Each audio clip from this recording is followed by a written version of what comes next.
नमस्कार दोस्तों, स्वागत है आपका आईएएस प्रेप एकेडमी के यूट्यूब प्लेटफॉर्म पर। यूपी पीसीएस प्रीलिम्स 2020 में सीसैट पेपर 2, जिसको आप केवल सीसैट के नाम से भी जानते हैं, उस पेपर को हम लोग सॉल्व करने जा रहे हैं। सॉल्व करने का उद्देश्य ये है कि आप कैसे इसको पास करें। सारा पेपर पूरा डिटेल में हम सॉल्व ना करने के बजाय आईपी स्किल और कम्युनिकेशन स्किल पर ज़्यादा जोर देंगे।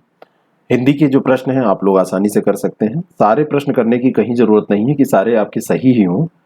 इस पेपर में आपको 33% मार्क्स लाने होते हैं, लेकिन मैं इतना जरूर आपसे कहूंगा कि 40% का टारगेट आप लोग लेके चलिए। 2-3 प्रश्न आयोग के द्वारा भी इसमें गलत कर दिए जाते हैं, 5 तक वो रेंज होती है, तो आपको हर हालत में 40 का टारगेट लेके चलना है। 40 कैसे पूरे होंगे, इस पेपर को देखते समय आपको पूरा समझ में आ जाएगा और साथ में ये पेपर भी आपका अच्छे से तैयार हो जाएगा। हिंदी के जो प्रश्न पूछे जाते हैं 25 प्रश्न के आसपास, 23 प्रश्न के आसपास। पहला प्रश्न जैसे है, यथाशक्ति में कौन सा समास है। अगर समास थोड़ा सा भी आपको आता है तो आप टिक कर सकते हैं, इसमें अव्ययी भाव समास है। सी ऑप्शन इसका बिल्कुल करेक्ट है। निम्नलिखित में से काम के लिए कौन सा शब्द प्रयुक्त नहीं होता है। काम, तो काम के लिए कामना, कार्य और इच्छा, ये सब काम के लिए प्रयुक्त होने वाले शब्द हैं, लेकिन काम का कहीं भी अर्थ स्वभाव नहीं होता है। नहीं पूछ रहा था तो ये ध्यान रखिएगा, जहां जो पूछे वही टिक करिए। जिजीविषा का अर्थ है, जिजीविषा वन वर्ड सब्स्टिट्यूशन का ये शब्द है और इसके लिए जो आप वाक्य यूज करते हैं वो जीने की इच्छा है ना। ऐसे जिगीषा होता है, जिगीषा क्या होता है, तितीशा होता है। तो इन तरीके के शब्दों को आप कहीं ना कहीं पढ़ते रहते हैं। जिन लोगों ने आरओ की तैयारी की होगी उनका ये तैयार होगा। समवाय शब्द का अर्थ क्या होता है। समवाय, तो समवाय शब्द जो होता है वो वास्तव में समूह के लिए प्रयुक्त होता है। ये ऑप्शन इसका बिल्कुल करेक्ट हो जाएगा। जहां पर मान लीजिए कि आपने हिंदी के 5 सवाल देखे और 2 नहीं भी आते हैं, तो आपको घबराना नहीं है। 100% इसमें करना नहीं है, 40% के आसपास आप करके सिक्योर होके अपने को सेव करके आइएगा, तो घबरा नहीं जाना है। सारे प्रश्न किसी को नहीं आते रहते हैं। पुरुषवाची सर्वनामों के विषय में दिए गए निम्नलिखित कथनों में से कौन सा कथन सही नहीं है। वह का प्रयोग पुल्लिंग स्त्रीलिंग दोनों में हो सकता है, सही है। हमें उत्तम पुरुष कर्मकारक का बहुवचनीय रूप है, उत्तम पुरुष कर्मकारक का हमें ये बहुवचनीय रूप है। संबंध कारक में मैं का सही रूप मेरे को होता है, तो ये गलत है। मेरे को, ये तो मुंबईया भाषा में प्रयुक्त होने वाला शब्द है। यह के साथ ने का प्रयोग संभव नहीं है, तो यह ने कहीं प्रयोग नहीं होता है। आसानी से आप इसका आंसर निकाल सकते हैं। निम्नलिखित हिंदी वर्णों में से अयोगवाह कौन सा वर्ण है। कल एक प्रश्न हम लोग कर रहे थे तो उसमें पूछा था शब्दावली जब आप करते हैं तो शब्दकोश के अंतर्गत छा जो है वो किसके बाद आएगा, तो वो का के बाद आएगा। अगर आपसे उसमें शायद पूछ ये रहा था कि शब्दावली में अगर आपसे ये पूछता, मैं बताना ये चाह रहा था वहां पे कि अगर आपसे ये पूछता कि वर्णमाला में कैसे आएगा, है ना, तो किसके बाद में आएगा, तो वहां पे तब आप वर्णमाला देखते, है ना। तो छा त्र ज्ञ वो वाली सीरीज आप लेके चलते, तो इसलिए उसको समझे रहिएगा। निम्नलिखित हिंदी वर्णों में से अयोगवाह कौन सा वर्ण है। उ उ, ठीक है। अयोगवाह पूछ रहा है तो ये वो जो वर्ण है अंग और आहा, ये अयोगवाह है, ठीक है। बाकी ये सब सही है, योगवाह है, तो बी ऑप्शन इसका करेक्ट हो जाएगा। यही बी वाला ऑप्शन करेक्ट है। निम्नलिखित वर्गों में से कौन सा वर्ण मूर्धन्य नहीं है। मूर्धन्य कौन सा नहीं है, तो ट ठ ड ये मूर्धन्य है, जा जो है ये मूर्धन्य नहीं है। 8 कनौजिया 9 चूल्हे लोकोक्ति का अर्थ क्या होता है। 8 कनौजिया 9 चूल्हे, यहाँ पर जैसे बात ये हो रही है कि 8 लोग हैं और 9 चूल्हे जलाए जा रहे हैं, यानी कि अलगाव की स्थिति हो गई है, कोई किसी के साथ रहना नहीं चाह रहा है। जहां पे सीधे लोकोक्ति मुहावरों का अर्थ आपको न याद आ रहा हो तो आप देखिए कहाँ आपने उसको सुना है। आप मूवीज देखते हैं वहां पर भी आप, इसीलिए कहा जाता है कि साहित्य पढ़ना चाहिए। साहित्य पढ़ने से ये वोकैब सबसे ज्यादा बढ़ता है। तो ऐसे शब्दों के लिए आपको साहित्य अगर पढ़ा है कहीं तो वहां पे ध्यान करिए। अगला देखिए 9 से 13 तक ये प्रश्न है जो कि हिंदी के एक पैराग्राफ पे आपसे पूछा गया है। 9 से 13 का मतलब 5 प्रश्न इस पे हैं आपके। सारा कुछ पहले आप कर लीजिए। मान लीजिए गद्यांश पढ़ने का आपको समय नहीं मिलता है, इसके 5 के 5 प्रश्न आप सही कर सकते हैं। आप इसको कम से कम एक बार पढ़िए। एक बार पढ़ने के बाद में आप प्रश्नों पे जाइए। इसका तरीका क्या होता है, सबसे पहले आप इसको पढ़ लीजिए पैराग्राफ को, फिर प्रश्नों पे जाइए, प्रश्न को आप देखिए और फिर उत्तर उसी समय निकालिए। लेकिन प्रश्नों को देखने से पहले एक बार इसको पढ़ जरूर लीजिए। जैसे धर्म मनुष्य में किसका विकास करता है। अब मान लीजिए आपने पैराग्राफ नहीं पढ़ा है, तो प्रकृति का, व्यक्तित्व का, घमंड का, इस सबसे सटीक इसमें दैवत्व ही होगा। नहीं पढ़ा है तब भी आप टिक कर सकते हैं, लेकिन आप पढ़ेंगे, ठीक है, तो आप ज्यादा अच्छे से कर पाएंगे। तो कोशिश करिए कि पढ़ के करिए। बाई दी में समय नहीं बचता है, उस कंडीशन में आप क्या कर सकते हैं, इसको बिना पढ़े भी टिक कर सकते हैं। पहली ही लाइन में देखिए लिखा है, पढ़ने में बहुत समय नहीं लगेगा। देयत्व का विकास ये करता है, धर्म मनुष्य के भीतर निहित जो देवत्व है उसका विकास। धर्म कहाँ निवास करता है, तो समाज में, राष्ट्र में, अनुभूति में। तो अगली बहुत सरल ये पूछा जाता है, बहुत ही सरल पूछा जाता है, वह केवल अनुभूति में ही, ठीक है, वह केवल अनुभूति में ही निवास करता है। इस तरीके से ये लिखा हुआ है। तो देखिए अनुभूति में, सी ऑप्शन इसका करेक्ट हो गया। इंद्रियों का आनंद कहाँ पर प्रखर होता है, तो जहां अच्छाइयां हो, जहां जीवन का उच्च स्तर नहीं है। कहां पर प्रखर है इंद्रियों का आनंद, तो इंद्रिया आनंद कहां पर होगा, इंद्रिय आनंद तो वहीं पर होगा जहां पर जीवन का स्तर हीन है। हीन है यानी कि उच्च नहीं है। फटाफट आंसर निकलते हैं इसके, तो बी ऑप्शन इसका करेक्ट हो जाएगा। और जीवन में उच्च स्तर पर पहुंचने के लिए किन तत्वों की आवश्यकता होती है, तो पैसा, सुख और प्रेम, प्रेम और सद्भाव की भावना, पूर्णता, ज्ञान और आनंद। जहां पर आनंद शब्द आएगा वो श्रेष्ठ होगा। यहाँ पे सुख से ये श्रेष्ठ है, ध्यान रखिएगा, और ज्ञान भी, पूर्णता। और यही पैराग्राफ में भी कहा गया है, आप ढूंढेंगे तो आसानी से आपको वो मिल भी जाएगा कि अनंत जीवन की कामना है ज्ञान और आनंद प्राप्त कर लेना, है ना। और मन में पूर्णता इच्छा है, अनंत जीवन की कामना है, ज्ञान और आनंद प्राप्त करने की चाह है। तो ये देखिए स्पष्ट तौर पर यहाँ पे लिखा है। तो पूर्णता, ज्ञान और आनंद ये निचले स्तर पर नहीं, उनकी खोज जीवन के उच्च स्तर पर पाई जानी चाहिए। तो उच्च स्तर पर आपसे पूछा जा रहा है तो आप बता देंगे कि उच्च स्तर पर पहुंचने के लिए इन तत्वों की आवश्यकता है। शीर्षक आपसे पूछा जा रहा है तो आसानी से आप गेस कर सकते हैं कि धर्म का स्वरूप, कर्म की बात नहीं, सुख की बात नहीं, आपसी सद्भाव की नहीं, धर्म के स्वरूप की बात की गई है। डी ऑप्शन करेक्ट है। पेपर को करते समय सबसे बड़ी चीज जो होती है वो पेशेंस। अगर एक क्वेश्चन गलत हो रहा है तो आप उसमें घबराएं ना। एक क्वेश्चन गलत हो रहा है तो आप तुरंत अपने हाथ पांव ढीले ना करने लगे, आगे बढ़ें, हिम्मत उतनी ही रखें। और इस पेपर में बिल्कुल घबराने की जरूरत नहीं है। परिताप शब्द का अर्थ क्या है, जलन, ज्वाला, प्रमाण, संताप। तो परिताप ये संताप का पर्यायवाची है। डी ऑप्शन इसका करेक्ट हो जाएगा। कभी न कभी में कौन सा क्रिया विशेषण है, यौगिक, मूल, स्थानीय। तो कभी न कभी यौगिक है, जुड़ रहा है, तो ए ऑप्शन इसका बिल्कुल करेक्ट हो जाएगा। निम्नलिखित में से विवृत स्वर है ई, आई, उ, ओ, ठीक है। तो ये देखिए ये सब विवृत स्वर, ये सब बड़ी बड़े की बात हो रही है ना, छोटी बड़ी, ए, आए, छोटाओ बड़ाओ, और ये ओ है, तो यही विवृत स्वर ये हो जाएगा। डी ऑप्शन इसका करेक्ट हो जाएगा। निम्नलिखित वाक्यों में कौन सा वाक्य विरामादि चिन्ह की दृष्टि से शुद्ध है। मैं बिल्कुल सरलतम रूप में आपको बता रहा हूं, मैंने यहाँ आपको व्याकरण समझा रहा हूं। मैं केवल ये कहना चाहता हूं आप कितने आसानी से इसको पास कर सकते हैं। क्रोध चाहे जैसे भी हो, फुल स्टॉप यहाँ लग गया, ये खराब हो गया, है ना। क्रोध चाहे जैसे भी हो, ये भी गड़बड़ है। क्रोध चाहे जैसे भी हो मनुष्य को दुर्बल बनाता है, कैसा भी क्रोध हो, सी ऑप्शन। तो ये सही है, विराम चिन्ह की दृष्टि से क्रोध चाहे जैसे भी हो मनुष्य को दुर्बल बनाता है। पढ़ के देखिए, आप बोलते हैं तो कैसे उतार चढ़ाव होता है। जगत धन ईस बराबर जगदीश, कौन सी संधि है इसमें, तो इसमें आपकी व्यंजन संधि है, ता और ई ये जुड़ रहे हैं, जगत ईस। अगला जो प्रश्न है, जिस मूल शब्द में विकार होने से क्रिया बनती है उसे क्या कहते हैं। मूल शब्द में विकार हुआ तो क्रिया बन गई, तो उसी को धातु कहते हैं। सी ऑप्शन इसका बिल्कुल करेक्ट हो जाएगा। मृषण शब्द का विलोम क्या होगा, तो मृषण चिकना होता है, मुलायम होता है, ये रुक्ष हो जाएगा, खुरदुरा। सी ऑप्शन इसका बिल्कुल करेक्ट हो जाएगा। तो ये 20 सवाल आपके इस साल 2020 में पूछे गए थे डायरेक्टली हिंदी से। अगर और मिलेंगे तो उसको भी हम देखेंगे, और इसमें कम से कम 15 का टारगेट आपका होना चाहिए, जो हो जाएगा। पैराग्राफ के क्वेश्चंस 5 पूरे हो जाएंगे, बाकी बचे 15, उनमें से 10 आप कर लीजिए, ठीक है, तब भी आपका काम। तो हिंदी में अभी आपने क्या किया, हिंदी में 15 क्वेश्चन आपने बना लिए बिल्कुल सही, इसमें कोई कमी बेसी नहीं है। जैसे 20 में 20 आपने किया या 17-18 किया, 1-2 गलत भी हो गए तो कोई दिक्कत नहीं है, 14 कर लीजिए, तब भी यहाँ पे काम चल जाएगा।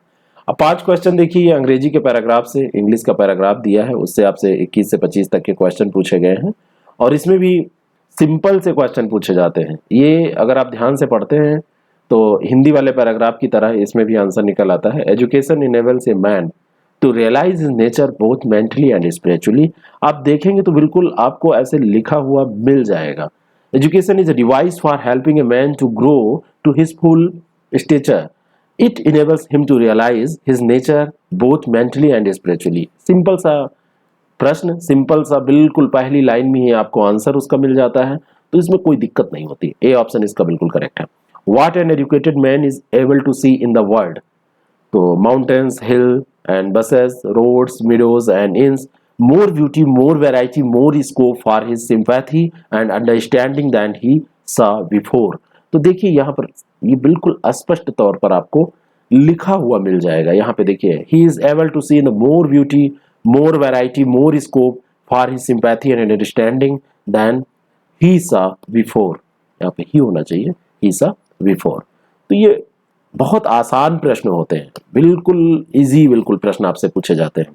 The passage universe of mystery and treasure house of beauty means, ये फ्रेज है ना, पैसेज ये दिया हुआ है, तो आप इसका क्या अर्थ लगाएंगे? तो universe full of mysterious and beautiful things, आप सिंपल सा इसको कर देंगे, बी ऑप्शन इसका करेक्ट है। What is the work of a good gardener, यहाँ पे दिया होगा स्पष्ट तौर पर, एक गुड गार्डनर का क्या वर्क होता है, ठीक है, ये भी आप कर लेंगे, इसमें आसानी से आपको मिल जाएगा। कहीं आप इसको देखिए तो a good gardener help each plant to put forth that essential quality of his own, that ये दिया हुआ है पूरा। अब इससे मिला के आप देखिए, बहुत अर्थ निकालने की जरूरत नहीं है। तो to help each plant to put forth the essential quality of its own, इसीलिए मैंने यहीं तक पढ़ा, आगे कुछ उसको समझने की जरूरत भी नहीं है, आसानी से निकल आएगा ये आंसर। और नेक्स्ट क्वेश्चन है, और इसका ये लास्ट क्वेश्चन इस पैराग्राफ का। The world becomes a larger place and is more exciting for a waster, for a thief, for a cheat, for a man of trained faculties and developed taste. तो ये D option इसका बिल्कुल correct हो जाएगा, और ये भी स्पष्ट तौर पर यहाँ पर दिया हुआ है, ये देखिए, ट्रीजर हाउस ऑफ ब्यूटी, और ये कहीं भी आप देखेंगे तो इसको आसानी से आप बिल्कुल खोज लेंगे, कोई दिक्कत नहीं होगी। Becomes larger place, larger and the more exciting, तो ये क्या है? The to the man of trained faculties and developed taste and words become literally larger place. ठीक है, ये पूरा सेंटेंस आप पढ़ेंगे, आंसर इसका निकल आएगा। चलिए आगे बढ़ते हैं, 26 नंबर क्वेश्चन पे चलते हैं। In the sentence he finished the job eight one go, the word go is क्या है? एट वन गो, तो गो एक से एक बार में उसने फिनिश किया, तो यहाँ पे गो जो है, अब घबराइएगा नहीं, आपको अगर आता है तो टिक कीजिएगा, नहीं तो उसको आगे बढ़िएगा कि अरे मुझे तो ग्रामर नहीं आता। तो गो यहाँ पे नाउन है, इसमें नाउन के तौर पर यहाँ पे गो का यूज हुआ है। Change the sentence, I never eat meat he explained, into indirect speech. ये डायरेक्ट दिया है, इसको इनडायरेक्ट में आपको करना है, तो इनडायरेक्ट में ये क्या हो जाएगा? ही एक्सप्लेन्ड, है ना, ही एक्सप्लेन्ड दैट से इसको कनेक्ट करेंगे, ही नेवर एट मीट, उसने कभी मांस नहीं खाया है, तो ये सी ऑप्शन इसका करेक्ट हो जाएगा। एक आपसे वर्ड का मीनिंग पूछा जाता है, रेंडेजस ये वर्ड दिया हुआ है, हो सकता है आपको ना पता हो, बिल्कुल घबराना नहीं है। A piece appointed for a meeting, a piece appointed for a meeting, तो बी ऑप्शन इसका नहीं आता है, छोड़ दीजिएगा। जिनकी अंग्रेजी सही है, इंग्लिश अच्छी है, वो कर सकते हैं। Which of the following word is wrongly spelled, एक क्वेश्चन ये निश्चित रहता है, और लगभग आप अपनी डेली की पढ़ाई में इस वर्ड को यूज करते हैं। ये ऐसे ही वर्ड होते हैं जो लगभग आप यूज करते हैं, ऐसे वर्ड नहीं पूछे जाते कि बहुत कठिन हो।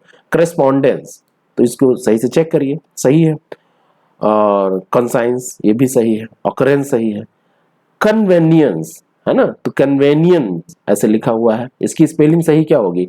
कोई एक इसको टाइप करके हमको सही स्पेलिंग बताएगा, ये गलत स्पेलिंग इसकी दी हुई है, कोई भी एक टाइप करके बताएगा तो मैं मानूंगा आप लोग कुछ इसको पढ़ भी रहे हैं। Let it be done at once, इसको आप एक्टिव वॉइस में आपको करना है ना, इस सेंटेंस को चेंज करना है एक्टिव वॉइस में, ये पैसिव में दिया है, तो let it happen at once, do it at least once, let it occur at once, do it at once, ये हो जाएगा, do it at once, at least नहीं, एट वंस, डी ऑप्शन इसका करेक्ट है। ये 10 सवाल हो गए इंग्लिश के, अभी और सवाल इंग्लिश के हैं, क्योंकि इंग्लिश के सवालों की संख्या 15 के आसपास रहती है हर बार। ये है punctuate the following sentence, whatever is right, तो whatever is right, whatever is right, तो व्हाट एवर इज राइट, एक इसके बाद आपका कॉमा लगेगा, सी ऑप्शन इसका बिल्कुल करेक्ट हो जाएगा। ठीक है ना, एक इसके बाद आपका कॉमा लगेगा, बस हो जाएगा। क्या है, यह सही है। Choose the correct conjunction from the following options to complete the sentence. He got dash he was ill, तो until, because, although, if, he got, although he was ill। ठीक है, सी ऑप्शन आसान है, सी ऑप्शन इसका correct हो जाएगा। White elephant means a rare object, a uneconomical possession, इसको white elephant कहते हैं। बी ऑप्शन इसका बिल्कुल करेक्ट हो जाएगा। नॉर्मली पेपर्स में ऐसे कुछ आप लेख पढ़ते हैं तो उसमें आता रहता है ना। Choose the correct synonyms of the word abominable. इसका सिनोनिम्स का मतलब होता है पर्यायवाची, एंटोनिम्स का मतलब क्या होता है, विलोम शब्द। तो यहाँ पे पर्यायवाची आपसे पूछा जा रहा है, तो एबोमिनेबल का मतलब क्या होता है, पर्यायवाची इसकी क्या होती है, तो डिस्गस्टिंग इसका होता है। ए ऑप्शन इसका करेक्ट हो जाएगा। इन द पाइपलाइन मीन्स ये process of the being developed. Pipeline आप देखते हैं परियोजनाओं में इसका यूज होता है, तो ये फलानी पाइपलाइन, ये आप देखते हैं परियोजनाओं के जब आप लेख पढ़ते हैं तो उसमें भी। तो in the process of being developed, ये pipeline, in the pipeline, pipeline में अगर कोई चीज है तो उसका मतलब यही है, इन the process of being developed, वो विकसित होने की अवस्था में है। तो ये 15 सवाल हैं। मैं मान के चल रहा हूं कि आपने उधर 15 हिंदी में किए हैं और कम से कम यहाँ 6-7 सवाल आसानी से कर देंगे, 5 सवाल कर देंगे, तो 20 पर आप पहुंच गए। ठीक है ना, आगे बढ़ते हैं। अब देखिए interpersonal skill and communication skill, संचार कौशल और जो अंतर्वैयक्तिक कौशल है उससे प्रश्नों को करते हैं। इसको थोड़ा सा मैं आपको समझाऊंगा क्योंकि इस क्लास का उद्देश्य यही है। संगठनात्मक संप्रेषण में निम्नलिखित में से कौन सा अंतर्वैयक्तिक अवरोध नहीं है। अंतर्वैयक्तिक अवरोध कौन सा नहीं है। अर्थात्मकता, ये अगर आपने जैसे कोई संगठन में आप काम कर रहे हैं और वहां पे संप्रेषण हो रहा है, तो अर्थ उसका क्या आप लगा रहे हैं, मीनिंग क्या है ना, आप कैसे उसको ग्रहित कर रहे हैं, अनुग्रहण, छवि प्रबंधन, ये तो है, लेकिन प्रजाति केंद्रता इसमें कोई अवरोध नहीं है। तो अवरोध नहीं पूछ रहा है, तो ए ऑप्शन इसका बिल्कुल करेक्ट हो जाएगा। संप्रेषण निष्कपटता का उच्चतम अंश पाया जाता है अनौपचारिक संप्रेषण में या मेटा संप्रेषण में। कहां पर संप्रेषण निष्कपटता का उच्चतम अंश पाया जाता है, तो अनौपचारिक संप्रेषण में तो नहीं। एक चीज मैं यहां पे आपको बताना चाह रहा हूं कि ये जो मेटा संप्रेषण है वो है क्या, मेटा संप्रेषण में क्या होता है। तो जैसे सूचनाओं, संप्रेषण में सूचनाओं का आदान प्रदान होगा, तो ये जो संप्रेषण होता है इसमें आदान प्रदान निम्न से उच्च स्तर की ओर होता है, और ये संप्रेषण औपचारिक भी हो सकता है और अनौपचारिक भी हो सकता है, दोनों तरीके से। अगर मेटा पे कभी आपसे प्रश्न पूछ लिया जाए तो ये औपचारिक और अनौपचारिक दोनों हो सकता है, ये ध्यान रखिएगा। अगर आपसे पूछा जाता है कैसा होगा, तो औपचारिक और अनौपचारिक दोनों हो सकता है, और इसमें सुझाव, शिकायतें, विचार, प्रतिक्रियाएं, ये सब होती हैं। तो संप्रेषण निष्कपटता का उच्चतम अंश ये निष्कपट होता है, सबसे ज्यादा माना गया है कि जो मेटा संप्रेषण है वो सबसे निष्कपटता उसमें सबसे उच्चतम पाई जाती है। ठीक है ना, तो ये चीज ध्यान रखिएगा। अगर आपसे कहीं भी प्रश्न पूछ लिया जाता है कि संप्रेषण में मेटा संप्रेषण कैसा होगा, तो ये ध्यान रखना है आपको। ठीक है, अगला जो प्रश्न है उसका उत्तर हम लोग करें। नेक्स्ट क्वेश्चन, निम्नलिखित में से कौन सा व्यवहार सहकर्मियों के शाब्दिक अपशब्द को तितर बितर करने में सर्वाधिक उपयुक्त है। जो शाब्दिक अपशब्द है, मान लीजिए किसी ने कुछ अपशब्द बोल दिया, तो आप उसके लिए क्या करेंगे, सबसे उपयुक्त तरीका क्या होगा, ये आप बताइए। रक्षात्मक हो जाएंगे तुरंत, बताइए, तुरंत रक्षात्मक होना ठीक होगा, वाद विवाद में पड़ जाएंगे। एक चीज और है, मेटा संप्रेषण के बारे में मुझे एक चीज और ध्यान में आ रहा है कि मेटा कम्युनिकेशन सेकेंडरी कम्युनिकेशन होता है, और इसमें ये जो है, ये जैसे कोई मान लीजिए आइडिया है या कोई विचार, मतलब कोई मैसेज है, तो सेम मैसेज इसको विभिन्न माध्यमों के साथ भेजा जाता है। इसमें ये भी एक इसकी विशेषता होती है, बाकी बहुत डिटेल में जाने का कोई मतलब समय नहीं है।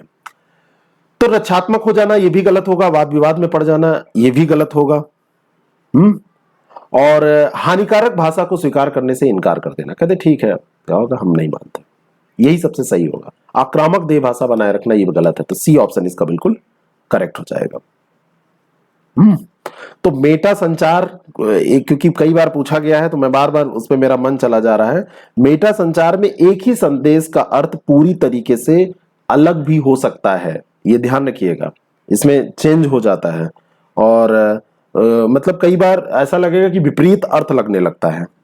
एक ग्रेगरी बैटसन थे, उन्होंने ही संचार के बारे में संचार करके एक कॉन्सेप्ट दिया था, उसी में इसकी बात की थी। तो विरोधाभासी भी यहां पर हो जाता है, ठीक है, लेकिन निष्कपटता का अंश इसमें उच्चतम पाया जाता है, भाई इतना ध्यान रखिएगा। एक शब्द आता है प्रोक्सेमिक्स। तो प्रोक्सेमिक्स किससे संबंधित है? प्रोक्सेमिक्स क्या होता है? एक क्लास में लेना चाहता था, देखिए मैं अगर हो सकेगा तो उसको लूंगा भी आप लोगों के लिए, वो क्लास इंपॉर्टेंट है। तो प्रोक्सेमिक्स क्या होता है? प्रोक्सेमिक्स जो है ये एक अशाब्दिक संप्रेषण होता है। प्रोक्सेमिक्स जो होता है वो एक अशाब्दिक संप्रेषण होता है। ये बिल्कुल सही, डी ऑप्शन इसका आंसर हो जाएगा। तटस्थ नहीं है, एक दिशीय नहीं है, ये क्या है? अशाब्दिक संप्रेषण है। तो इसको ध्यान रखिएगा। बाकी कुछ शब्द और हैं जिनको आपको जानना चाहिए, जैसे प्रोक्सेमिक्स मैंने आपको बताया, ऐसे ही कुछ और शब्द हैं जिनको आपको जैसे जानते रहना चाहिए। वो कभी कभी आपसे चीजें जो हैं वो पूछ ली जाती हैं, जैसे तटस्थ संप्रेषण, एक दिशोन्मुख संप्रेषण, शाब्दिक संप्रेषण, तो ये सब आप हटा देंगे, लेकिन प्रोक्सेमिक्स को कैसे आप डिफाइन करेंगे? तो प्रोक्सेमिक्स के बारे में थोड़ी सी बातें या ऐसे और शब्द जो होते हैं उसको मैं थोड़ा सा बताना चाहता हूं, ठीक है। जैसे एक शब्द आता है पैरालिंग्विस्टिक, कल इसके बारे में हमारी बात भी हुई थी। तो पैरालिंग्विस्टिक के बारे में या जैसे प्रोक्सेमिक्स, थोड़ा सा इसको समझिए। प्रोक्सेमिक्स जो होता है, हिंदी में आप इसको सामीप्य कह देते हैं। स्थल का उपयोग यदि कोई व्यक्ति, जैसे कोई व्यक्ति है जो कोई महत्वपूर्ण व्यक्तित्व के बगल में बैठा है, तो इसका क्या मतलब होगा? यानी कि उसका कुछ एक पौवा है, कहते हैं ना कि वो बहुत वैसा इंसान है जिसकी एक पहुंच है। तो ये केवल आप देख के जान रहे हैं, वहां पे कोई बात नहीं हुई है, लेकिन आप जान रहे हैं। तो ये वास्तव में जो है वो क्या है? ये अशाब्दिक संप्रेषण का एक प्रकार है, वहां पे कोई कुछ बोला नहीं। तो ऐसे ही एक शब्द होता है हैप्टिक्स, एक शब्द आपका होता है हैप्टिक्स। हैप्टिक्स का मतलब क्या होता है? हैप्टिक्स का मतलब होता है स्पर्श करना, स्पर्श करना, यहां पे कुछ बोला नहीं जाएगा, ये भी अशाब्दिक संप्रेषण का। ऐसे एक शब्द होता है ओकोलिसिस, एक शब्द है ओकोलिसिक्स। तो ओकोलिसिक्स में संचार में नेत्र या पलकों का प्रयोग किया जाता है, आंखों से इशारा करके समझाया जाता है। इसमें भी बातें कोई नहीं की जाती हैं, बोला नहीं जाता है, ये ध्यान रखिएगा। ऐसे ही एक शब्द है चेरोनेमिक्स, तो इसमें समय का प्रयोग, किस समय क्या बात कहनी है, ये ध्यान रखा जाता है ना। जैसे बहुत सारे अलग अलग लोगों के बोलने के तरीके भी होते हैं, है ना, समयबद्धता अलग अलग होती है। तो यहां पर कुल मिला के समय का ध्यान रखा जाएगा। हैपेटिक्स में स्पर्श की बात की जाएगी। प्रभावी अंतर्वैयक्तिक संप्रेषण का मुख्य तत्व क्या है? संप्रेषण में सबसे ज्यादा जरूरी है कि सूचना का आदान प्रदान हम कर रहे हैं, तो सूचना अगर भेजी जा रही है तो वो पहुंचे, और उधर से भेजी जा रही तो प्राप्त हो। तो सक्रिय श्रवण, सक्रिय एक्टिव लिसनिंग जो है वो बहुत इंपॉर्टेंट हो जाती है। एक्टिव लिसनिंग, एक्टिव लिसनिंग का रोल इसमें बहुत इंपॉर्टेंट हो जाता है। निम्नलिखित में से कौन सा संगठन पारिस्थितिकी से संबंधित है? केंद्रीकृत, ऊर्ध्वगामी, पार्श्विक संप्रेषण। पार्श्विक संप्रेषण समूह में, कल भी हमने बताया था कि एक ही समूह के एक ही स्तर के लोग बैठे हैं और उनमें आपस में बातचीत हो रही है। ऊर्ध्वगामी अधोगामी का मतलब है नीचे से ऊपर, ऊपर से नीचे, वो नहीं है, आसपास। और इसमें समय की बचत होती है, समय की बचत होती है, ज्यादा अच्छे से बात हो पाती है, एक स्तर के लोग बात करते हैं। तो इसमें संगठनात्मक पारिस्थितिकी से रिलेटेड सबसे बढ़िया है ना, संबंधित है किससे? पार्श्विक संप्रेषण। इसकी विशेषताएं भी हैं।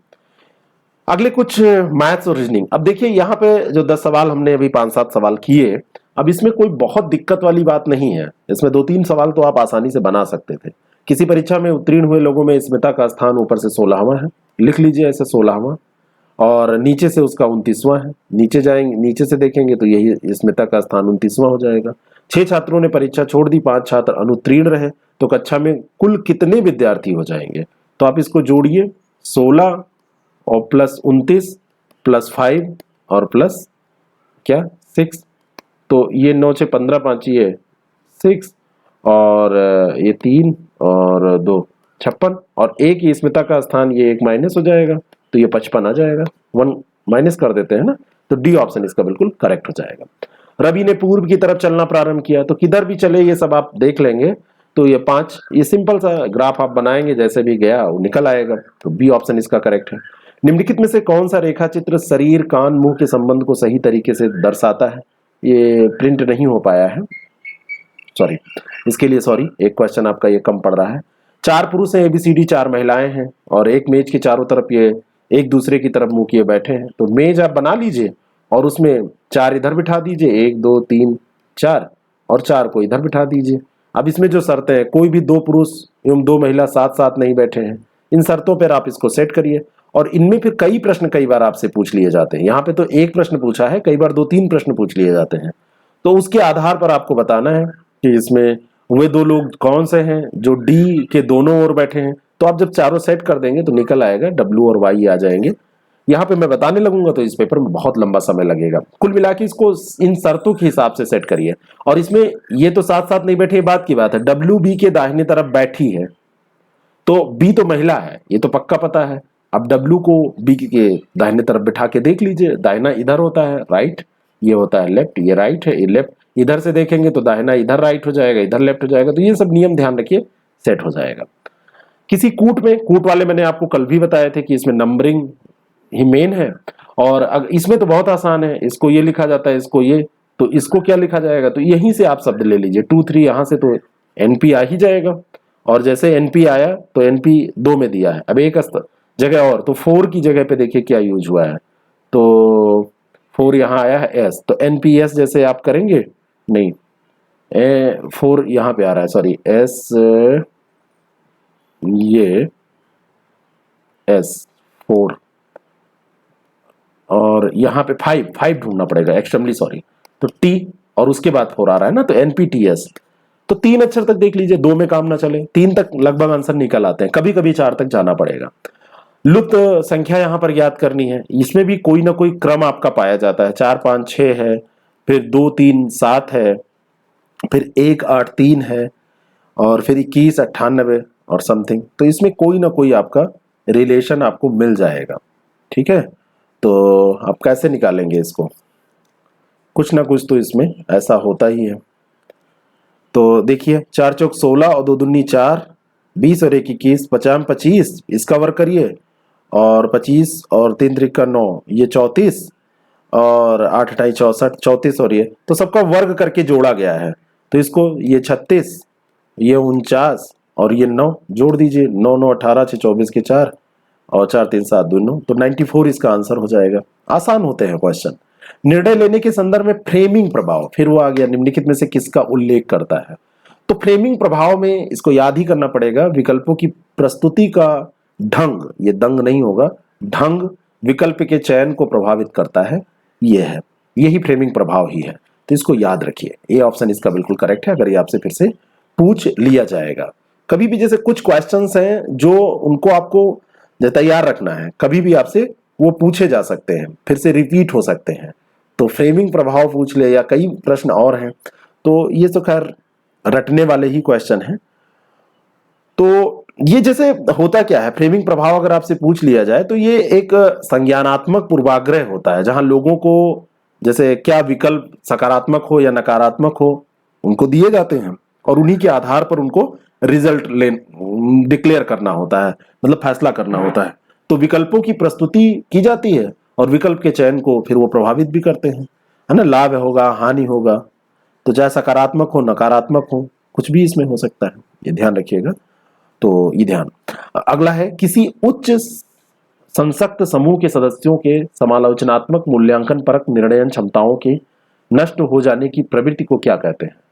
अब उच्च समूह है, समूह शब्द आया है ना, और वहां पे अब कोई समालोचनात्मक मूल्यांकन परक कंडीशन में नहीं रह गया, स्थिति में नहीं रह गया, कोई निर्णय क्षमता नहीं रह गई है, यानी कि समूह जो है वो एक ही तरीके का सोच रखने लगा है, एक ही तरीके की सोच उसमें आ गई है, तो समूह सोच, ए ऑप्शन इसका बिल्कुल करेक्ट है। अगर दृढ़ता परकता होती तो वो दृढ़ निर्णय लेते, वो नष्ट नहीं होता, ध्रुवीकरण होता तो एक तरीके का कुछ मूल्यांकन करते, संज्ञानात्मक असंवादिता होती तो बातचीत ना होती या जो भी हो, लेकिन मतलब वो एक तरीके के चीजों पर निर्णय नहीं ले पाते, लेकिन समूह सोच हो गया तो नष्ट हो गई प्रवृत्ति। अब कुछ समालोचनात्मक करनी ही नहीं है। आलोचना शब्द का मतलब आप समझते हैं?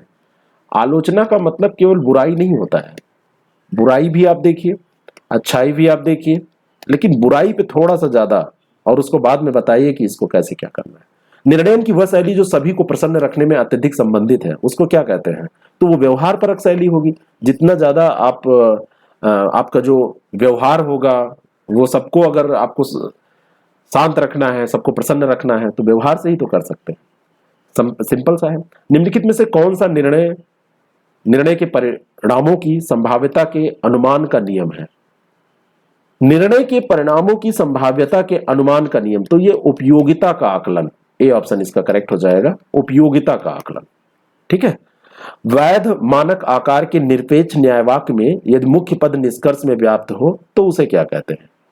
मुख्य पद निष्कर्ष में व्याप्त है तो उसे व्याप्त होना होगा मुख्य आधार वाक्य में। अगर मुख्य पद निष्कर्ष में है तो उसको व्याप्त कहां होना होगा? मुख्य आधार वाक्य में उसको व्याप्त होना होगा, ये ध्यान रखिएगा। मुख्य आधार वाक्य में होगा तभी तो निष्कर्ष पद में आएगा। प्रसंभाव्यता गुण है किसका? ये किसका गुण है, ये आपसे पूछा जा रहा है। प्रसंभाव्यता, आगमनात्मक युक्ति, निगमनात्मक युक्ति, वियोजक तर्कवाक्य, निरुपाधिक तर्कवाक्य, किसका है? आगमनात्मक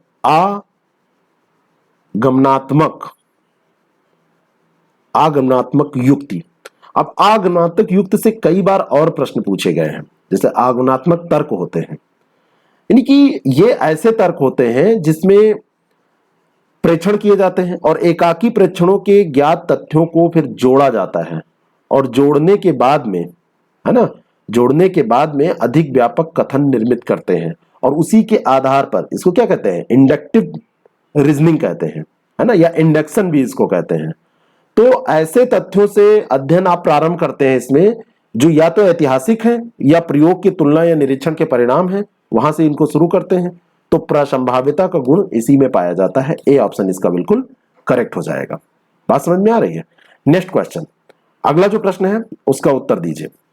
निम्नलिखित में से किन निर्णयकर्ताओं में समस्याओं के सृजनात्मक समाधान खोजने की अच्छी प्रवृत्ति पाई जाती है? बताइए। अच्छी प्रवृत्ति पाई जाती है, किसमें पाई जाती है? निर्देशात्मक शैली निर्णयकर्ताओं में, या विश्लेषणात्मक में, या संप्रत्यात्मक शैली के निर्णयकर्ताओं में? जिनके पास संप्रत्यय होता है तो वो सृजनात्मक समाधान उनमें ज्यादा होगा। भाई निर्देशात्मक तो है कि निर्देश दिया गया इसको करना है, वैसे विश्लेषणात्मक अपने हिसाब से आप कर सकते हैं, लेकिन जहां प्रत्यय की संप्रत्यात्मक शैली होगी तो उसमें सृजनात्मक समाधान ज्यादा होगा। तो सी ऑप्शन इसका बिल्कुल करेक्ट हो जाएगा। अगला जो प्रश्न है उसका उत्तर दीजिए। प्रश्न चिन्ह के स्थान पर कौन सी संख्या आएगी?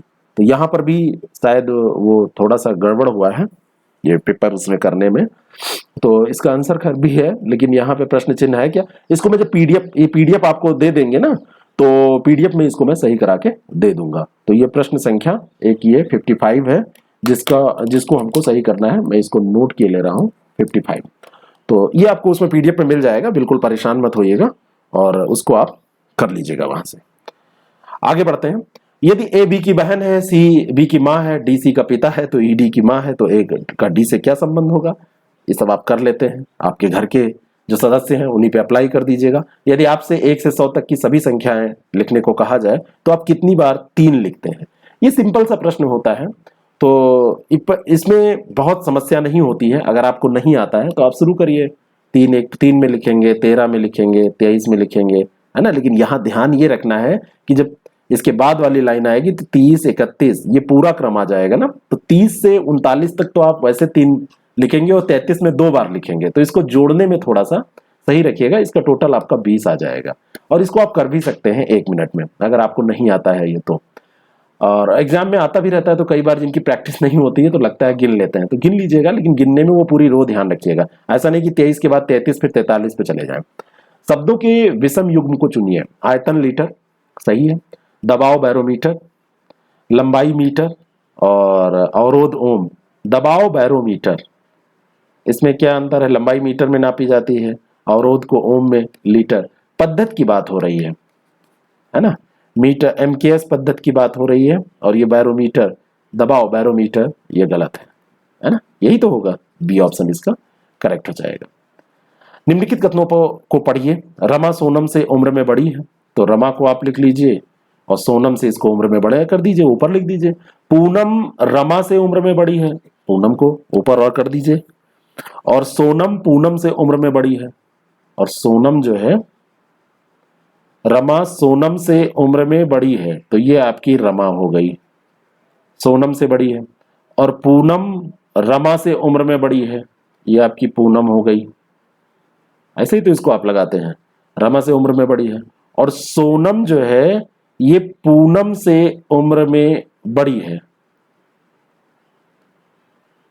अब पूछा जा रहा है यदि पहले दोनों कथन सत्य हैं तो तीसरा कथन निश्चित रूप से ये असत्य हो जाएगा। अगर पहले दोनों सत्य हैं तो देखिए ये कहां, अब ये रमा सोनम से उम्र में बड़ी है और पूनम रमा से बड़ी, फिर कह रहे हैं सोनम बड़ी है, तो ये गलत हो जाएगा ना, तो तीसरा असत्य हो गया। कहां सेट हो रहा है? निम्नलिखित श्रृंखला को सही विकल्प द्वारा पूर्ण कीजिए। तो 3, 2, 6, 8, 18, 40, आगे क्या आएगा बताइए? आगे यहां पर क्या आएगा? 3 है, 2 है, 6 है, तो कोई ना कोई क्रम इसमें आपको लेके चलना होगा, तो उसके हिसाब से आप इसको सेट करिए। क्या आएगा? मुझे इस समय इसका क्रम सीधा ऐसे तो कोई नजर नहीं आ रहा है कभी, हाँ, लेकिन ये कभी कभी 2 सीरीज वाले प्रश्न होते हैं, कभी कभी 1 सीरीज वाले प्रश्न होता है। जैसे 1 सीरीज वाला प्रश्न होगा तो 1 ही सीरीज चलेगी, कभी कभी 2-2 सीरीज इसमें चलती हैं, है ना। तो 3 दूनी 6, फिर 6 त्रिक 18, है ना, और फिर आगे आप जा सकते हैं इसमें 18, 23, ऐसे जाए तो 3 दूनी 6, और यहाँ इसको लेके चलिए तो 2 चौको 8, ऐसे कोई सीरीज नहीं बन रही है। 3 दूनी 6 और 6 2 8, ऐसा भी कोई नहीं बन रहा है। आगे देखिएगा इसका सी ऑप्शन 72 आ रहा है, तो ठीक तो है। 3 दूनी 6 और 6 त्रिक 18, 18 चौक 72, सही तो है। ये 3 को 2 से गुणा किया गया, और फिर 6 को 3 से गुणा किया गया, फिर 18 को 4 से गुणा किया गया, तो ये 18 चौक ये 72 आ जाएगा। इस तरीके से ये निकाल सकते हैं। एक दुकानदार किसी वस्तु का मूल्य उसके क्रय मूल्य से 20% अधिक अंकित करता है। एक्चुअली मैं ये पेपर आपके सामने पहली बार ही डिस्कस करता हूं, ऐसा नहीं कि पहले मैं इसको तैयार करके वो आऊं, क्योंकि मुझे इसको इस उद्देश्य से डिस्कस भी नहीं करना है, समझ रहे हैं। तो मैं इसीलिए इसको पहली बार ही, तो जैसा आपके सामने एग्जामिनेशन हॉल में आएगा, जैसा मुझे दिया जाए एग्जामिनेशन हॉल में, वैसे ही मैं आपके सामने डिस्कस कर रहा हूं, और ये दिखाना चाहता हूं कि कितना आसान है इसको पास करना। एक दुकानदार किसी वस्तु का मूल्य उसके क्रय मूल्य से 20% अधिक अंकित करता है, और वो अंकित मूल्य पर कुछ छूट देता है और 8% लाभ कमाता है। तो छूट की दर कितनी है? मतलब किसी वस्तु का मूल्य उसके क्रय मूल्य से 20% अधिक अंकित करता है। 100 रुपया आप ले लीजिए कि ये होनी चाहिए, 120 वो करता है, ठीक है, तो 120 रुपये में उसको अंकित कर देता है, और फिर वो अंकित मूल्य पर कुछ छूट देता है, और छूट जब वो देता है फिर 8% का लाभ भी कमाता है। तो इस पे कितना छूट वो देके 8% का लाभ कमा रहा है, यही पूछा जा रहा है। तो अब देखिए यहां पर 8% का लाभ कमाने के लिए इसको 108 में बेचना पड़ेगा। 100 रुपए की वस्तु थी, 120 रुपये इसमें उसने सेलिंग प्राइस डाल दिया, और ये उसकी परचेजिंग जो उसने परचेज किया था, क्रय मूल्य ये था। 108 में इसको 8% का लाभ कमाना है, नहीं 108 में बेचना पड़ेगा। तो 120 पे कितना वो छूट देगी 108, तो 10% अगर 120 में छूट दे दे तो 12 रुपये कम हो जाएंगे, 108 रुपये, तो 10% ये छूट। कितना आसान है, देखिए ऐसे लगा लिया कीजिए। यदि प्लस का अर्थ ये है फलाना धमाका, ये सब दिया होता है, आप इसको चेंज करके देखेंगे तो ये 32 माइनस में आ जाएगा, है ना। तो ऐसे ही ये सब भी प्रश्न है। ये 63 नंबर प्रश्न, इसमें भी कुछ है, ये PDF में आपको सब मिल जाएंगे, और इसका कोई मतलब भी नहीं है कि ये रिपीट हो, ये केवल दिखाना है। ए एवं बी समुच्चय है, ए में 10 सदस्य हैं, बी में 18 सदस्य हैं, तो A union B equal to 20 हो तो ए इंटरसेक्शन बी, सीधा फार्मूला आप रखेंगे तो ये सिंपल सा 8 आ जाएगा। ए यूनियन बी इतना है तो ए इंटरसेक्शन बी कितना होता है? ए इंटरसेक्शन बी का फार्मूला आपको पता है? ए इंटरसेक्शन बी अगर किसी को पता हो तो बताइए।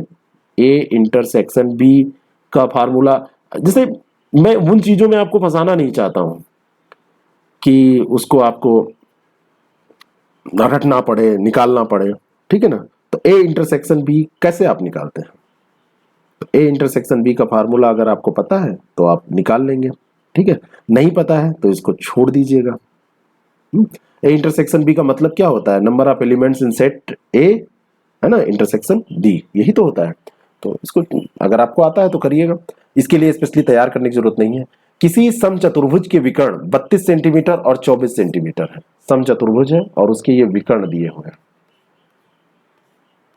है ना। एक ये 32 दिया है और एक ये 24 दिया है, ये 32 दिया है, ये 24 दिया है।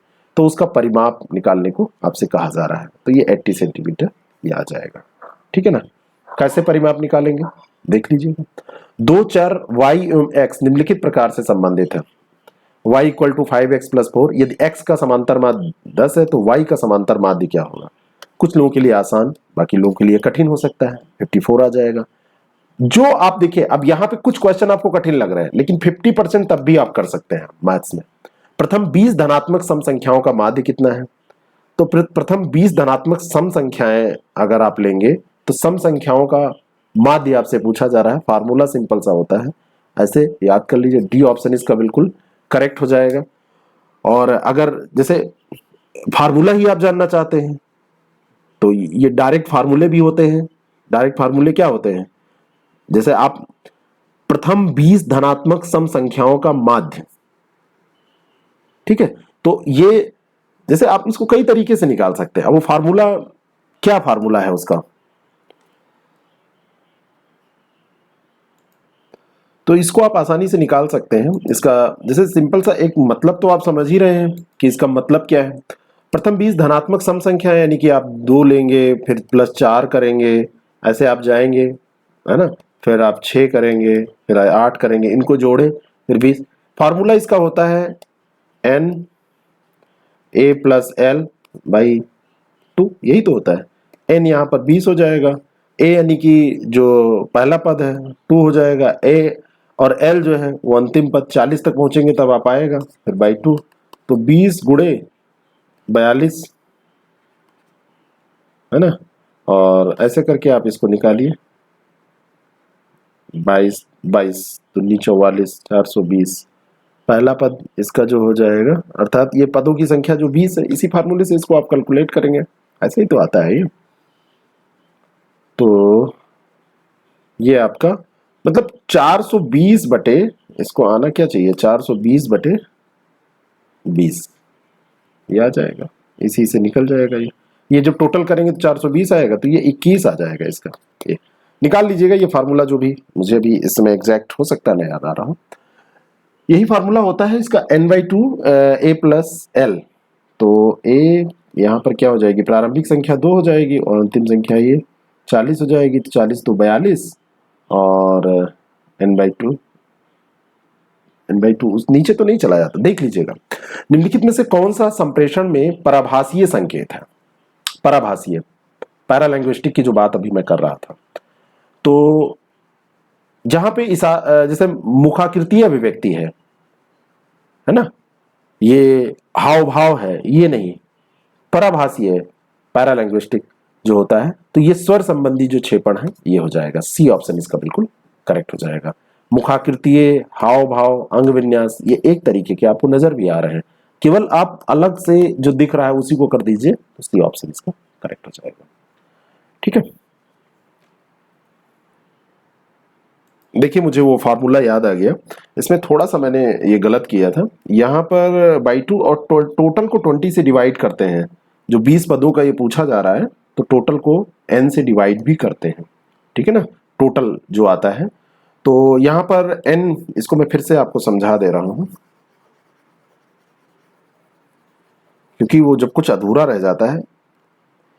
फार्मूला मैंने बताया था n/2 a plus L by, यहाँ पे आप 20 कर दीजिए, तो यहाँ पे n हो जाएगा 20/2 और यहाँ पर हो जाएगा a 2 और l यानी कि 40 तक आप पहुंचे हैं लास्ट नंबर, और लास्ट में आप 20 कर दीजिए 20।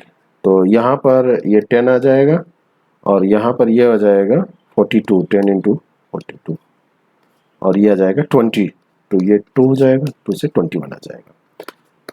स्लिप कर रहा था दिमाग से, 20 नीचे करके ये आ जाएगा। यही फार्मूला होता है।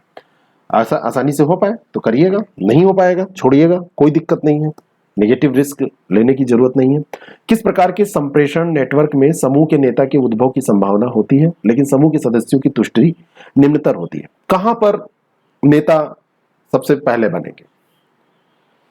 तो एक संप्रेषण होता है, मतलब संप्रेषण नेटवर्क होता है, और वो होता है चक्र प्रकार का, है ना। इसमें जो चक्र प्रकार का संप्रेषण है, इसमें ये मेंबर्स हैं, सब हैं। तो यहां पर एक नेता कोई जल्दी निकल आएगा, लेकिन सारे सदस्य उसमें उससे संतुष्ट रहेंगे तो इनकी तुष्टि हो पाएगी, ये सही नहीं है ना, मतलब वो जरूरी नहीं है। तो ए ऑप्शन इसका बिल्कुल करेक्ट हो जाएगा। निम्नलिखित में से कौन सा ऊर्ध्वमुखी संप्रेषण में संगठनात्मक मौन का एक उदाहरण है? तो ये होता है निष्पंदन, सी ऑप्शन। कई बार ये अलग अलग परीक्षाओं में पूछा गया है। अगला प्रश्न है, निम्नलिखित में से कौन सा सकारात्मक श्रवण का रूप नहीं है? तो नैदानिक श्रवण, परावर्तित श्रवण, प्रमाणभूति श्रवण, निर्णयात्मक श्रवण। सकारात्मक श्रवणों में आप निर्णयात्मक श्रवण, डिसीजन पहले ही आप ले चुके हैं, और आप कोई चीज दूसरे की सुन रहे हो, उससे पहले ही आपके दिमाग में है कि हमको तो करना ही है, तो सुनो, सब सुनना है बस। तो ये सही नहीं है, ये सकारात्मक श्रवण का रूप नहीं माना जाता है। निम्नलिखित में से कौन सा शोर से संबंधित संप्रेषण में बाधा नहीं है? तो प्रत्यक्ष ज्ञान, संज्ञानात्मक समस्याएं, सूचना अधिकार, द्विग आद्य प्रारूप, सांस्कृतिक भिन्नताएं। तो कौन सी इसमें नहीं है? जैसे प्रत्यक्ष ज्ञानात्मक समस्याएं हैं, ये बाधा है, संप्रेषण में बाधा जो है ये है। सूचना अधिभार, ये भी है। सांस्कृतिक भिन्नताएं अगर पाई जाएंगी, जैसे कोई चीज आपसे बताई जा रही है, वो अपने कल्चर के हिसाब से कोई बता रहा है, आपको उसके कल्चर के बारे में पता ही नहीं है, तो ये भी बाधा है। द्विग आद्य रूप इसमें नहीं होगा। तो जो जो हो सकता है उसको आप टिक कर लीजिए, जो नहीं होगा वही आंसर हो जाएगा। संप्रेषण प्रक्रिया में संदेश रूपांतरण की सफलता की जांच की जा सकती है कूट संकेतन के द्वारा, माध्यम द्वारा, प्रतिपुष्टि के द्वारा।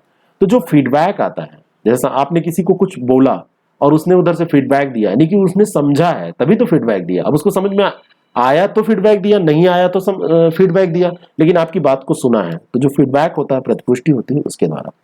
पार विभागीय समितियां रूप हैं इष्टतम, ऊर्ध्वगामी, अधोगामी, पार्श्विक संप्रेषण का। तो पार विभागीय जो समितियां होती हैं, तो ये पार्श्विक संप्रेषण की होती हैं, पार्श्विक संप्रेषण में ये कनेक्टेड होती हैं। डी ऑप्शन करेक्ट है। एक व्यक्ति किसी फोटोग्राफ को दिखाते हुए कहता है कि फोटोग्राफ में दर्शित जो महिला है मेरे भांजे की नानी है। देखिएगा, फोटोग्राफ की इस महिला का उस व्यक्ति की बहन से क्या संबंध है, जिसकी अन्य कोई बहन नहीं है। नहीं तो अन्य कोई बहन हो जाएगी तो दिक्कत हो जाएगी, मौसी भी हो सकती है। सी ऑप्शन इसका करेक्ट हो जाएगा, माँ है। निम्नलिखित में से सही विकल्प, महासागर, प्रशांत महासागर। तो द्वीप, कौन सा इसमें द्वीप है? प्रशांत महासागर सबसे बड़ा है। ये सारे और द्वीप हो सकते हैं इसमें, और भी कोई, बोर्नियो भी द्वीप है, लेकिन सबसे बड़ा ग्रीनलैंड है। तो ए ऑप्शन इसका बिल्कुल करेक्ट हो जाएगा। तो जब भी जैसे महासागर, प्रशांत महासागर क्यों दिया गया? और भी तो महासागर है, उनको तो नहीं दिया गया, तो वो सबसे बड़ा है।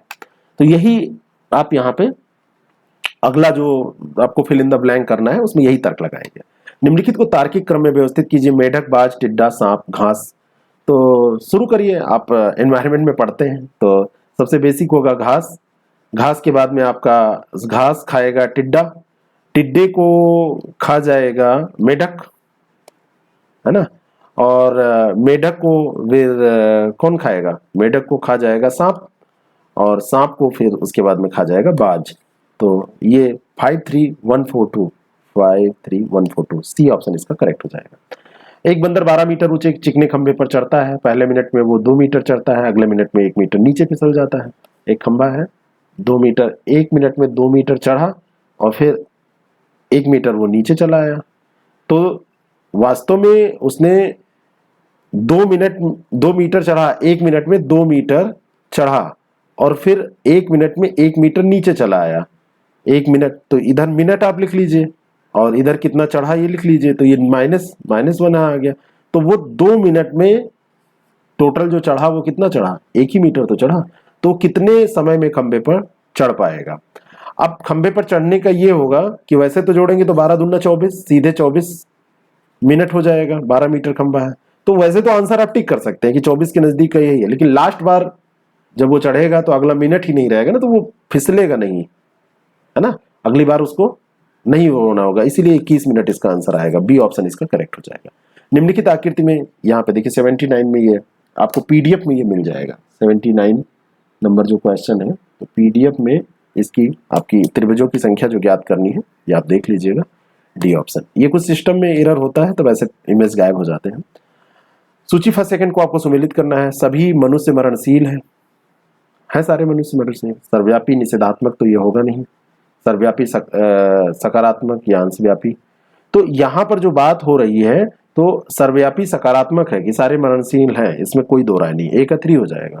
कोई मनुष्य पूर्ण नहीं है, तो यहाँ पे जहाँ कोई आ जाएगा वो अंशव्यापी होगा, और ये निषेधात्मक होगा तो अंशव्यापी निषेधात्मक। तो यहाँ पे ये क्या हो जाएगा, नहीं, कोई भी मनुष्य पूर्ण नहीं है, कोई भी मनुष्य पूर्ण नहीं है, तो कोई भी, और कुछ, हाँ कुछ जहां पर होगा, एक्चुअली एक्सट्रीमली सॉरी, जहां पर कुछ होगा वहां पर अंशव्यापी होगा, ये ध्यान रखिएगा। तो कोई भी यानी कि सभी की टाइप की बात ही है।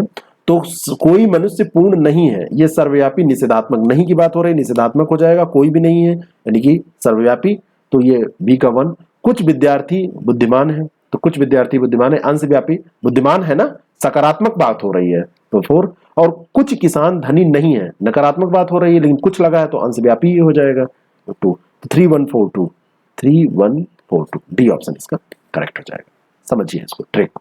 किसी समस्या की स्थिति में पूर्व में सामना की गई समस्या से समानता के आधार पर निर्णय प्रक्रिया। तो हम यहां पर एक कहीं ना कहीं एक हमारे पास पहले से उसका एक प्रारूप है, एक प्रतिनिधिकता है हमारे पास, तो प्रतिनिधिकता का स्वशोध इसको कहते हैं। पूर्व में सामना की गई समस्या जैसे अनुभव है और उसी समानता के आधार पर अगला कर दिया गया। निम्नलिखित में से कौन सी समस्या समाधान में कभी कभी बाधा उत्पन्न करता है? स्वशोध, मानसिक विन्यास, सादृश्यता, एल्गोरिथ्म। तो ये सारी चीजें, सादृश्यता ये मदद करेगी, स्वशोध मदद करेगा, मानसिक जो विन्यास है ये बाधा करेगा। अलग अलग सबका होता है। निम्नलिखित निर्णयन शैली में से किसमें लंबा समय लगता है? विश्लेषणात्मक, व्यवहार परक, निर्देशात्मक। जितना ज्यादा विश्लेषण करेंगे उतना ज्यादा समय लगेगा। आपने पेपर उठाया, यही पेपर आप पूरे दिन कर सकते हैं, एक एक क्वेश्चन का विश्लेषण करिए। इसी में समय बचाने के लिए मैं इसको ऐसे कर रहा हूं।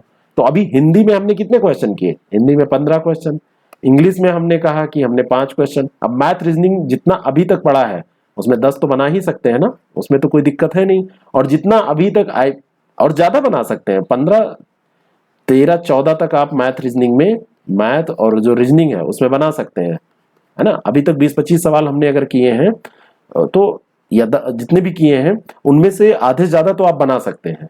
हम कह रहे हैं यहाँ 12 आप मैथ रीजनिंग में कर पाएंगे, और आईपी एंड कम्युनिकेशन जो स्किल है इससे भी आप लगभग 12 कर देंगे, बस आपका काम हो जाएगा, 45 तक आप पहुंच जाएंगे।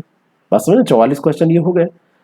एक वृत्त चित्र में विभिन्न वृत्तखंडों का अनुपात समानुपाती होता है, तो किसके? जो उसका कोण होता है उसमें, बी ऑप्शन इसका करेक्ट हो जाएगा। प्रेक्षण दिए हुए हैं 10, 11, 16, 17, 12, 13, ये सब ऐसे दिया है। तो बहुलक क्या है? तो बहुलक जो सबसे ज्यादा बार इसमें आए तो बड़ा सिंपल है, 16, 16, 16, 16, 16। तो ये 16 आ गया आपका 4 बार, फिर 10 तो दो ही बार दिया है तो 1, 2 छोड़ दीजिए इसको। 17, 17 इसको दूसरे टाइप से कर लीजिए, 17, 17 दो ही बार आया है, कोई मतलब नहीं है। 12, 12 दो ही बार आया है, तो इसमें 16 ही है जो 4 बार आया है, तो बहुलक 16 हो जाएगा। किसी निराकरण में परिभाषा की परीक्षणों में बहुलक निकाल लीजिए, ऐसे ये आसानी से हो गया ना। किसके निराकरण में परिभाषा की प्रमुख उपयोगिता है? तार्किक आकार, व्याकरण के नियम, अर्थ के, संदिग्धता के। निराकरण में परिभाषा की प्रमुख उपयोगिता है, तो इसमें तार्किक आकार के, किसके निराकरण में? व्याकरण के नियम के, अर्थ के, संदिग्धता। तो निराकरण में परिभाषा, तो संदिग्धता की प्रमुख उपयोगिता। किसके निराकरण? संदिग्धता के निराकरण में परिभाषा, जहां पे कुछ संदिग्धता है तो परिभाषा, ठीक है ना, डी ऑप्शन। किसी वैध मानक आकार का निरपेक्ष न्यायवाक्य निष्कर्ष विशिष्ट हो एवं दोनों आधार वाक्य सर्वव्यापी हो, तो उसमें तर्कदोष निहित होगा। तो कैसा तर्कदोष होगा? सत्तात्मक तर्कदोष होगा, बी ऑप्शन इसका बिल्कुल करेक्ट हो जाएगा। मतलब यहां पर कह रहा है कि वैध मानक आकार का निरपेक्ष न्यायवाक्य निष्कर्ष विशिष्ट हो एवं दोनों आधार वाक्य सर्वव्यापी हो, तो उसमें तर्कदोष कैसा होगा? तो ये सत्तात्मक तर्कदोष होगा। श्रृंखला दी हुई है, इसमें लुप्त संख्या आपको ज्ञात करनी है, तो इसमें 2-2 सीरीज भी आप लेके चल सकते हैं। 60 का 1.5 गुना 90, 180 का 1.5 गुना ये हो जाएगा 270, 90 का 1.5 गुना 135 है ना, तो 135 देखिए आ गया डी ऑप्शन। दो सीरीज इसमें चल रही है, फिर 270 का 1.5 गुना 405, ऐसे ही फिर इसका 1.5 गुना, ऐसे आगे चलते चले जाएंगे। पिता की आयु उसके 2 पुत्रों की आयु की दुगनी है, 20 वर्ष पश्चात पिता की आयु दोनों पुत्रों के योग के बराबर हो जाएगी। इसी फार्मूले पे निकालेंगे तो वर्तमान आयु 40 वर्ष आ जाएगी। इसको ऑप्शन से निकालिएगा, ऑप्शन रख के निकालेंगे जल्दी आएगा। निम्नलिखित कूट संकेत में सही विकल्प, ये सब करने वाले प्रश्न है, इसमें कोई किसी को डरने की जरूरत नहीं है। अब यहाँ पे ई के बाद एफ है, जी के बाद एच, आई हो गया है, आई के बाद जे के एल हो गया है, ओ के बाद पी क्यू आर, मतलब के बाद जे के एल एम एन ओ। तो पहले 1 आगे बढ़ा, फिर 2 आगे बढ़ा, फिर 3 आगे बढ़ा, 4, तो एफ के बाद जी तो आएगा, ठीक है, जी तो हो जाएगा, और एच के बाद आई, फिर जे आएगा, ये भी सही हो जाएगा। अब फिर निकालना है जे के बाद, तो जे के एल एम 3 बढ़ जाएगा ना, तीसरा नंबर वाला, तो ये डी वाला निकल आएगा। ऐसे क्रम निकाल लीजिए जैसे जैसे सेट है। कितने ऐसे 4 हैं जिनके पहले 7 है लेकिन बाद में 3 नहीं है, तो 4 ऐसे ढूंढने जिनके पहले 7 है लेकिन बाद में 3 नहीं है, तो 1 4 ये हो जाएगा, 1 4 ये हो जाएगा, 1 4 ये हो जाएगा, 1 4 ये नहीं होगा, 7 है 1 ये हो जाएगा, तो 1 2 3 4, तो 4 ऐसे 4 हैं जिनके पहले ये है। बस इसी को केवल आपको निकाल देना। लड़कों की एक पंक्ति में यदि ए बाईं ओर से 10वें स्थान पर है, बी दाईं ओर से ऐसे है, 9वें स्थान पर अपना स्थान बदल लेते हैं, तो ए बाईं ओर से 15 है, तो ये आप सेट कर लेते हैं, 23 इसका आंसर आएगा। नीचे दिए गए शब्दों को सार्थक क्रम में व्यवस्थित कीजिए। प्रस्तुति, संस्तुति, आगमन, चर्चा, परिचय। तो सबसे पहले तो परिचय आपका होगा, परिचय के बाद में आगमन होगा। क्या होगा सबसे पहले, क्या होगा, नहीं सबसे पहले तो किसी का आगमन होगा ना, आगमन भी तो दिया है। आगमन के बाद में आपका परिचय होगा, परिचय के बाद में प्रस्तुति होगी, प्रस्तुति के बाद में चर्चा होगी, और चर्चा के बाद में संस्तुति होगी। तो ये सबसे पहले तो यहाँ आगमन न दिया होता तो वो हो जाता, ठीक है। तो ए ऑप्शन इसका बिल्कुल करेक्ट हो जाएगा। आगे बढ़ते हैं। 3 आदमी 7 औरतें एक कार्य को 32 दिन में पूरा करते हैं, और 7 आदमी 5 औरतें मिलके उसके दुगने कार्य को कितने दिनों में पूरा करेंगे? 21 दिन में। ये निकालिएगा, इसका आंसर आएगा। 127 मीटर और 98 मीटर लंबी 2 रेलगाड़ियां विपरीत दिशाओं में 35 किलोमीटर प्रति घंटा 55 किलोमीटर प्रति घंटा की चाल से जा रही हैं। मिलने के कितने समय बाद वो क्या एक दूसरे को पार कर जाएंगी? मिलने के कितने समय बाद? तो 9 सेकंड इसका आंसर आएगा। इनका 127 मीटर 98 मीटर विपरीत दिशाओं में जा रही है, तो जब विपरीत दिशाओं में जाएंगी तो क्या होगा? एक दूसरे की क्या जोड़ा जाता है, घटाया। अगर किसी को ये क्वेश्चन आता है, आसानी से सॉल्व कर सकता है, तो वो बता देगा। x3 + y3 क्यूब दिया है, 3 नहीं होगा, ये क्यूब है, बराबर 35, xy बराबर 6, x ग्रेटर देन y, तो x माइनस y का मान निकाल पाइए, निकालिए, नहीं तो छोड़ दीजिए, कोई दिक्कत नहीं है। बहुपद, अब ये सब क्वेश्चन कुछ कठिन है, जिनका मैथ बैकग्राउंड नहीं है, छोड़ दे वो लोग, कोई दिक्कत नहीं है। इसका आंसर सी है, यदि बहुपद x6 - 1। एक आयताकार खेत की लंबाई इतनी है, चौड़ाई इतनी है, 6 मीटर, किनारे एक घनाकार टैंक खेत के चारों तरफ 112, इधर 62, 6 मीटर ये किनारे का एक ये ऐसे बनाया गया। 6 मीटर इतना ज़्यादा हो जाएगा, थोड़ा सा कम लीजिए। 6 मीटर का ऐसे ये बनाया गया है। खुद अब मिट्टी हटाई गई, बचे खेत पर समतल बिछा दिया गया, तो खेत में कितनी बढ़त होगी? C option. मतलब इसका जो मिट्टी निकली है उसका एरिया निकालिए, फिर इसका एरिया निकाल के और फिर इसके मल्टीप्लाई से डिवाइड करिए, फिर देखिए कितना मोटा आ रहा है, वो वही हो जाएगा 12.7। बड़ा क्लोज ऑप्शन भी दिया है इसमें, देखिए। किसी धातु के एक ठोस गोले की त्रिज्या, कोई धातु है उसका ठोस गोला है, उसकी जो त्रिज्या है वो 3 सेंटीमीटर है, तो इससे 4 मिलीमीटर व्यास का कितना लंबा तार खींचा जा सकता है? तो इसको निकालने के लिए तो आपको थोड़ा फार्मूला चाहिए, निकालेंगे तो बी ऑप्शन सही हो जाएगा। कर पाइएगा तो करिएगा, सारे क्वेश्चन नहीं करने हैं। 17 अभ्यर्थी किसी परीक्षा में सम्मिलित हुए, जो अभ्यर्थी परीक्षा में असफल हुए उनके प्राप्तांक ये दिए हुए हैं। सभी 17 अभ्यर्थियों की प्राप्तांक की माध्यिका कितनी है ना? तो 17 अभ्यर्थी किसी परीक्षा में सम्मिलित हुए थे, और जो अभ्यर्थी असफल हुए उनके ये दिए हुए हैं, ठीक है। तो ये 10, 9, ये कुछ इसमें अधूरा दिया हुआ है क्या? जो अभ्यर्थी परीक्षा में असफल हुए तो उनके प्राप्तांक ये दिए हुए हैं। तो कुल मिला के इस क्वेश्चन का जो आंसर है 9 है, सी। तो ये अब देखिए यहाँ पर स्ट्रेटजी आपकी क्या होनी चाहिए। जो हिंदी भाषी लोग हैं, जो आरओ की तैयारी करते रहते हैं, उनका 15 हिंदी में टारगेट होना चाहिए, इंग्लिश में भी उनको 5 टारगेट कम से कम रखना है, मैथ और रीजनिंग में कुल मिला के 12 से 15 14 क्वेश्चन टारगेट होना चाहिए, ठीक है ना। और जो interpersonal skill and communication skill है, तो इसमें उनका टारगेट जो 25 सवाल आएंगे उसमें 12 के लगभग होना चाहिए, ठीक है। तो इस तरीके से वो 40-45 क्वेश्चन के बीच में सेफ पोजीशन में पहुंच जाएंगे। बाकी 2 4 5 तो वो घटा बढ़ा सकते ही हैं। तो ये टारगेट लेके चलिएगा, बहुत परेशान मत होइएगा, लेकिन क्वेश्चन बहुत कम करके नहीं आना है। मैं बार बार ये कह रहा हूं कि 33% लाना है तो आप ऐसा ना करिएगा कि 36 क्वेश्चन आप करके चले आए, इतना करके आइए कि 40 प्लस आपका कटने के बाद रहे। तो अटेम्प्ट यहां पर 55-60 के आसपास आपको करना है। अब अगर नहीं आ रहा है तो जबरदस्ती मत कीजिएगा, लेकिन मैं ये कह रहा हूं कि इतना लगभग करके आना है, तो ज्यादा सेफेस्ट पोजीशन आपकी रहेगी। Thank you so much.